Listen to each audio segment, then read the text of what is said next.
السلام علیکم ناظرین، آپ دیکھ رہے ہیں پیغام حکمت بنام رمضان اور میں ہوں آپ کا میزبان محمد اجاز العاصم۔ تو ناظرین، آج ہم بات کریں گے رمضان المبارک کے ایک اہم پہلو پر۔ تو آئیے ہم اپنی آج کی نشست کا باقاعدہ آغاز کرتے ہیں۔ ہمارے ساتھ موجود ہیں آج کے ہمارے معزز مہمان حضرت مولانا اسامہ افضل، اسلامی اسکالر، الحکمہ انٹرنیشنل۔ اسامہ بھائی السلام علیکم۔ وعلیکم السلام ورحمۃ اللہ وبرکاتہ۔ اسامہ بھائی کیسے ہیں؟ الحمدللہ اللہ کا احسان۔ اسامہ بھائی، آج کا سوال یہ ہے کہ کچھ لوگ رمضان المبارک کے اندر بھی گناہوں سے باز نہیں آتے۔ کیا ان کے دل کی سختی اس حد تک بڑھ چکی ہے کہ رمضان المبارک کی برکتیں بھی ان پر اثر نہیں کر رہی؟ بسم اللہ الرحمن الرحیم۔ اللہ سبحانہ و تعالیٰ نے اپنے قرآن مجید کے اندر ارشاد فرمایا ہے، افرأیت من اتخذ الہہ ہوا۔ اجاز بھائی، یہ وہ لوگ ہیں جنہوں نے اپنے نفس کو ہی اپنا رب بنا لیا ہوا ہے، یعنی من کے پجاری بنے بیٹھے ہیں، جو من میں آئے وہ کیے جا رہے ہیں، رب کے احکام کو بلا بیٹھے ہیں۔ اور ایسے لوگوں کے متعلق پھر جب یہ گناہ کرتے ہیں نا، نبی علیہ الصلوۃ والسلام کی حدیث ہے، ان العبد اذا اخطأ خطیۃ نکتت فی قلبہ نکتۃ سودا۔ جب آدمی پھر گناہ کرتا ہے، ایک گناہ کرنے کی وجہ سے اس کے دل میں ایک سیاہ نقطہ لگتا ہے، پھر گناہ کرتا ہے، پھر نقطہ لگتا ہے، پھر گناہ کرتا ہے، پھر نقطہ لگتا ہے، حتیٰ کہ گناہ کرتے کرتے اس کا پورا دل جو ہے وہ سیاہ ہو جاتا ہے۔ جب انسان کا دل سیاہ ہو جائے وہ رب کا نافرمان بن جاتا ہے۔ پھر اللہ سبحانہ و تعالیٰ نے انہی لوگوں کے متعلق فرمایا، کلا بل ران علی قلوبہم ما کانوا یکسبون۔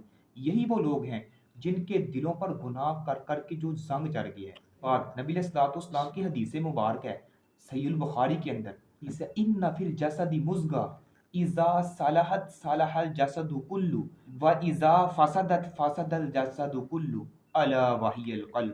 انسان کے جسم میں ایک گوشت کا لوتھڑا ہے، اگر وہ ٹھیک ہے نا اجاز بھائی تو انسان کا پورا بدن ٹھیک ہے، اگر وہ ٹھیک نہیں ہے، وہ خراب ہے، تو انسان کا پورا بدن خراب ہے۔ یہ وہی لوگ ہیں جنہوں نے اپنے جسم کے اس لوتھڑے کو خراب کیا ہوا ہے، یعنی گناہ کر کر کے ان کے دل اس قدر سخت ہو گئے ہیں۔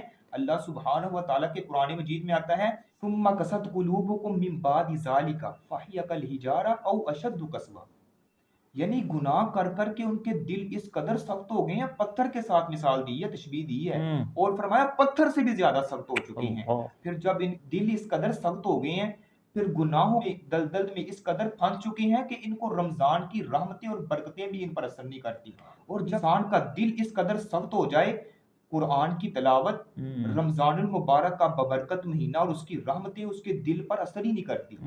اور امام ابن قیم رحمہ اللہ فرماتے ہیں کہ ایسے لوگ جو ہیں بد قسمت ہیں جو ماہ مقدس اور رحمتوں والے مہینے کے اندر بھی محروم ہیں نیکیوں کرنے سے۔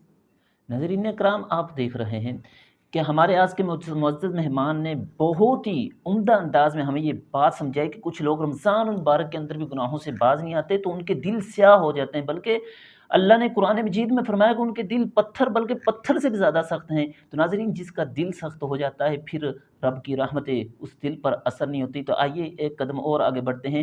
اسامہ بھائی، اس کے ریلیٹیو سوال ہیں، جو لوگ رمضان المبارک کے اندر گناہوں سے باز نہیں آتے تو ایسے لوگوں کے بارے میں شریعت نے کیا وعید سنائی ہے؟ نبی علیہ الصلوۃ والسلام جناب محمد رسول اللہ صلی اللہ علیہ وسلم کی حدیث ہے، آپ علیہ الصلوۃ والسلام فرماتے ہیں، وہ شخص ہلاک ہو جس کی زندگی میں ماہ مقدس آیا اور وہ اس میں اپنی بخشش نہ کروا سکا۔ یعنی کس قدر وہ بد قسمت انسان ہے جو ماہ مقدس رحمتوں والے مہینے کے اندر بھی اپنی بخشش نہیں کروا سکا۔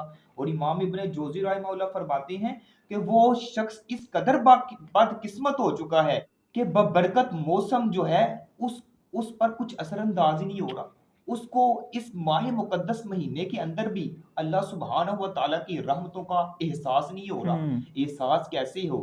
رب کا نافرمان اس حد تک بن چکا ہے کہ اب اس کے لیے واپس آنا مشکل ہو چکا ہے، کیونکہ وہ گناہوں کی دلدل میں اس قدر پھنس چکا ہے کہ رب کی رحمتیں اس پر، اور ایسے لوگوں کے لیے ہلاکت ہے، وہ شخص تباہ و برباد ہو جائے۔ نبی علیہ الصلوۃ والسلام نے ایسے شخص کے لیے بد دعائیں کی ہیں، وہ شخص ہلاک ہو جس کی زندگی میں رمضان کا مقدس مہینہ آیا، وہ اس مہینے کو پا کر اپنی بخشش نہ کروا سکا۔ اور اعجاز بھائی، روزے کی برکتوں کو گناہوں کی آگ میں مت جلاؤ، کہیں ایسا نہ ہو کہ بھوکے پیاسے رہ کر بھی کچھ نہ پاؤ۔ ناظرین اکرام، جو شخص رمضان المبارک کے بابرکت مہینے کو بھی پا کر اپنی مغفرت نہ کروا سکا تو ایسے شخص کے بارے میں اللہ کے رسول صلی اللہ علیہ وسلم نے سخت وعید سنائی ہے کہ وہ شخص ہلاک ہو گیا۔ آج کی نشست یہی تمام ہوئی، لیکن پیغام حکمت کا سلسلہ جاری و ساری رہے گا۔ دعاؤں میں یاد رکھیے اور اس حکمت کے پیغام کو اپنی زندگی کا حصہ بنائیے۔ اللہ ہم سب کا حامی و ناصر ہو۔ دیکھتے رہیے الحکمہ انٹرنیشنل، زندگی شعور سے۔